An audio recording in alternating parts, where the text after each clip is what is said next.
I did a film with an absolute idiot of a co-star. And this human being was being so insecure and angry because this person couldn't get the scenes out. And I think I was so vulnerable and comfortable. Ryan Reynolds might have been the perfect Hollywood figure for a long time, but many celebrities have figured him out for his lousy ego, rudeness, and bullying patterns. And you will be shocked to find out the 10 celebrities who brutally dissed Ryan and the crazy words they used to describe him. Ryan Reynolds has been able to hide his true colors under the facade of comedy for a long time, but not after he went all out to show the Jersey Shore cast, Sammy Giancola and Dina Cortese, just how rude he could be. When the cast was on Watch What Happens Live with Andy Cohen, they were asked about encountering rude celebrities in the industry. However, Sammy tried to answer without naming names because mentioning big names in Hollywood in situations like this can backfire. As we dig deeper, you will understand why this is important even for other highly rated celebrities. Sammy said, "Me and Gina encountered a rude celebrity once. We don't want to say who it is." While Sammy was trying to cover up the celebrity, Dina let it all out by revealing they were referring to Ryan Reynolds. But with this, Dina wanted to play it cool by adding, "He was not great to us. I love Ryan Reynolds and I love Blake Lively, and he didn't want to be by us." Sammy also revealed that although Ryan was rude, she still loves him. She also gave him the benefit of the doubt by adding, "Maybe he had a bad day." However, Sammy and Dina wouldn't be the first not to want to mention names as they share their rude encounters with celebrities. Rebecca Ferguson got so hurt in one of her past movies that she had to reveal just how terribly a co-star disrespected her on set. Even though she never mentioned the name, she spelled out the traumatizing experience and how it went for her. I did a film with an absolute idiot of a co-star. And this human being was being so insecure and angry because this person couldn't get the scenes out. And I think I was so vulnerable and comfortable that I got screamed at. But because this person was number one on a call sheet, there was no safety net for me. So no one had my back. Although Rebecca was so scared of this person, no one supported her because the co-star was an influential Hollywood figure and very important on set. But she stood her ground to say, and I remember the next day I walked on and I said, "You get off my set." This is the first time I've ever spoken. I remember being so scared. Yes. And I looked at this person and I said, "You can F off. I'm going to work towards a tennis ball. I never want to see you again." But of course, it wasn't such an easy call because the producers couldn't let the co-star go due to them being the number one on set, and Rebecca had to go through an alternative route to stand up for herself. And I said, "But the person can turn around and I can act to the back head." Since Rebecca made this statement dissing an unknown but popular figure, people have been interested in figuring out who she was referring to. And in a scenario where it would have made sense to act to the back of the person's head, it had to have been a CGI movie where they could work around the editing. However, one of her past movie projects, Life, fits this narrative even more, and she was in the film with Ryan Reynolds and Jake Gyllenhaal. People have continued to speculate on how the person Rebecca was referring to is Jack or other co-stars she had worked with until recently when they discovered it could have been Ryan, with many unpleasant things now coming up about him regarding Blake and Justin's lawsuits. Rebecca tried to play things cool during the promotion of Life as she opted to promote alone without her two leading co-stars, and it was apparent the incident happened on that set, with many fingers now pointing at Ryan. After all, it wouldn't be the first time someone has been careful about mentioning his name in a case like this. And do you know what is more scary about this story? Even though Rebecca never named anyone, her colleagues started calling her to warn her, saying, "You understand what you've done, right?" Rebecca had to stand her ground and say that if someone is a good person, they don't have to worry about anything. And Ryan is believed to have been pretending to be a good person before the truth started spilling out, which is why you will find it even more shocking to discover Rebecca is probably not the only one who had a feud with Ryan from that set, as Jake has also come out to deny him even though they were once friends. We know you have an ongoing feud with Ryan. Who? You know that guy. What's it gonna take for him to actually be BFFs with you? Well, I mean, in truth, there was a time in which we were. And it appears Ryan may have done something Jake finds unforgivable because he dismissed him without giving a damn. Any words for Ryan, seeing as the next time we talk to him, he will nothing be to seeing say. that? I have nothing to say to him.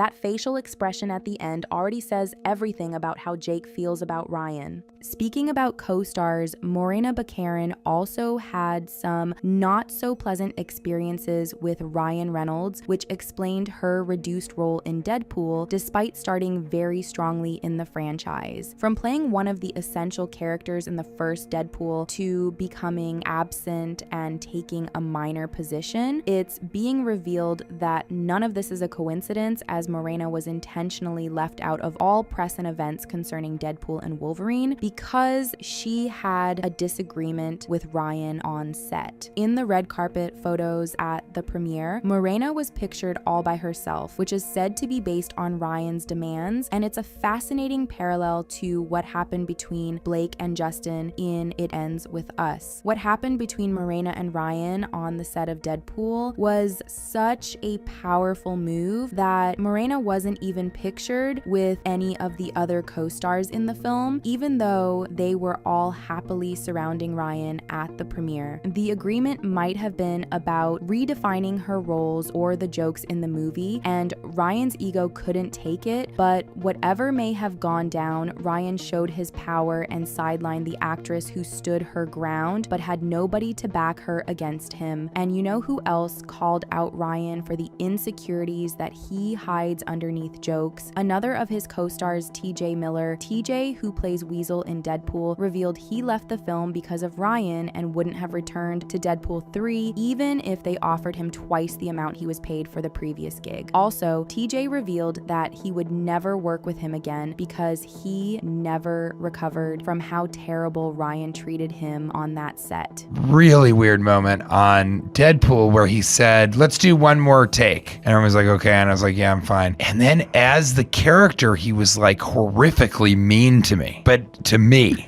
Cathartic.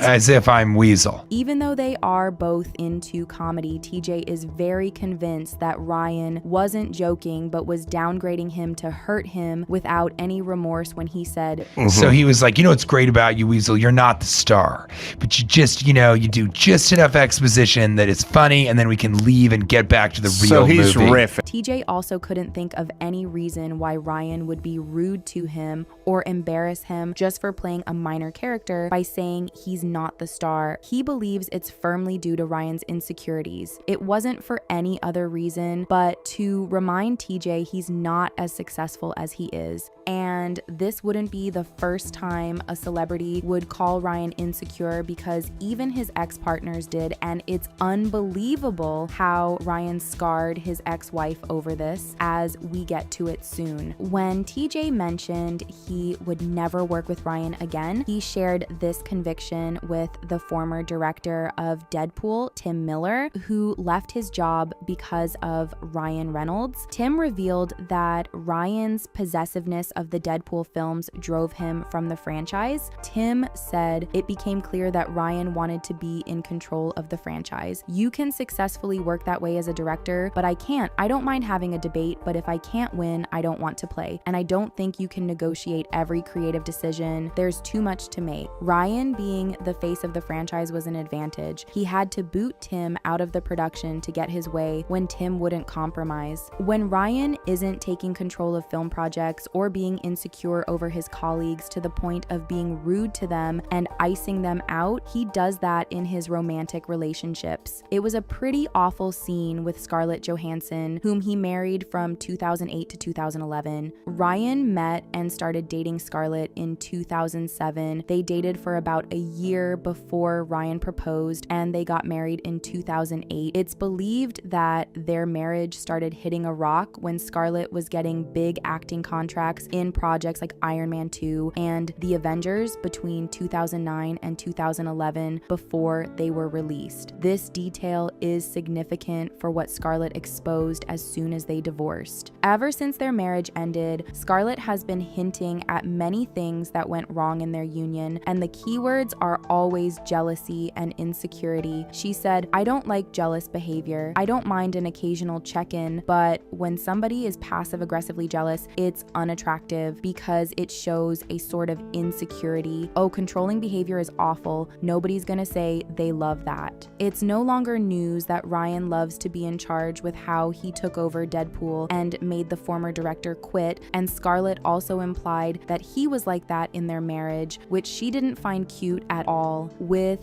how Scarlett was landing major Marvel Studio roles when Ryan was having little luck at the time, it makes sense why Scarlett became so convinced that one of the reasons their marriage ended was because of her success, saying, "The logistics of being with another actor are challenging. There has to be a real understanding of how you share your time, especially when two people's careers are going at the same rate. Even if one person is more successful than the other, that also proves challenging. There may be a competitive thing." On another occasion, Scarlett slammed Ryan again for his insecurities by saying dating an actor is volatile because Ryan ruined the experience for her. She added that there will always be a more successful person in a marriage, but in this case, Ryan never wanted to be the least successful person in the union. Scarlett related rejection to how actors feel when unsuccessful to assuming they aren't wanted. And another possible big reason why Scarlett's marriage to Ryan ended was Blake. Ryan and Blake met on the set of Green Lantern when Ryan was still married. They had an insane chemistry and couldn't keep it together around each other on set until they became separated from their partners and started dating. However, for Ryan, who felt he was already losing control in his marriage to Scarlett due to his fragile ego, it was very easy for him to connect with Blake in an unhealthy way against his marriage to Scarlett, which destroyed it. Before Ryan met Scarlett, he had a long-term relationship with Alanis Morissette. They started dating in 2002 and became engaged in 2004. Sadly enough, they couldn't get to the altar before calling off their wedding after about 6 years of relationship. As a singer, Alanis expressed her pains and experience with Ryan in music. She mentioned that her split with Ryan inspired her album Flavors of Entanglement. And in one of the lines, it read, "If I just say it's true, I'm unbelievably insecure, really broken, devastated, then I can move through it." And it's super weird how the word insecure always creeps into anything Ryan's exes say about him. And given his track record, it's too frequent to be a lie. One not so hidden secret in Hollywood is that many filmmakers are afraid to work with Ryan Reynolds because he could take over their projects from them. And this prominent filmmaker went all out to diss Ryan and the type of production he does. Quentin Tarantino confirmed that he never wants to do anything with Ryan because he's just a well-paid actor with no quality project to show for it. He said, and I'm not picking on anybody, but apparently for Netflix, Ryan Reynolds has made $50 million on this movie and $50 million on that movie and $50 million on the next movie for them. I don't know what any of those movies are. I've never seen them. Have you? Quentin continued to diss Ryan by saying it's good for him that he's making so much money, but it's almost like they don't exist. This is a direct shade by Quentin, who doesn't like working with streaming companies, but Ryan has worked with Netflix on Six Underground, Red Notice, and The Adam Project in recent years. It gets super interesting when you figure out why Quentin's anger towards Ryan can be justified. The original director of the classic Home Alone, Chris Columbus, got pissed at Ryan Reynolds for wanting to make a reboot of the film. Chris might have liked a reboot, but he detested the ridiculous idea Ryan wished to spin the movie into, which is Stoned Alone. The film is said to revolve around a 20-something weed-growing loser who misses the plane for his holiday ski trip. Then the story will continue like in the original when thieves break into his home. Chris felt this was rubbish, calling the proposed reboot an insult. He said, "The reboots are just silly to me. When I read about something called Stoned Alone they were going to do with Ryan, it was an R-rated Home Alone movie about stoners. I thought to myself, this is just an insult to the art of cinema." He told Ryan to forget about it and watch the original because it's already disrespected by the reboot's proposed title alone. Like Quentin, who publicly mentioned that Ryan Reynolds movies don't exist because they lack the quality to make an impact, another celebrity indirectly called Ryan's movies trash. Gerard Butler threw shade at Ryan when his movie Gamer was compared to Ryan's Free Guy. Both films have a similar premise because they center around a virtual reality video game. When Gerard was asked about the similarities between these two movies, he said, "I don't know what Free Guy is," but the interviewer told him Free Guy is Ryan's movie, and he replied that he doesn't watch Ryan Reynolds films, which is a massive shade at the actor, just like many other celebrities have done.